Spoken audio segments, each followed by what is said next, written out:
দুনিয়ার এই ব্যস্ততার ভিতর দিয়ে আমরা যদি মনে করি যে আমি শুধুই দুনিয়া, ভালো মন্দ, লাভ লোকসান, চাওয়া পাওয়া, প্রাপ্তি অপ্রাপ্তি, মনের চাহিদা পূরণ, সবকিছু শুধু দুনিয়া ভাইয়া, বাবা তো আখিরাত কার জন্য?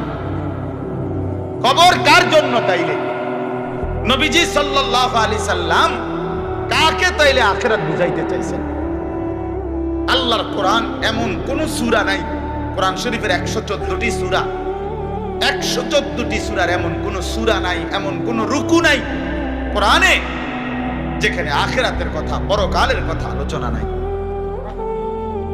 এই পরিমাণ আল্লাহ তাআলা আখিরাত, পরকাল, পুনরুত্থান, হাসরের মাঠ, এগুলো আল্লাহ তাআলা এতবার বলছেন, অস্বীকার করার, পাশ কাটার কোনো সুযোগ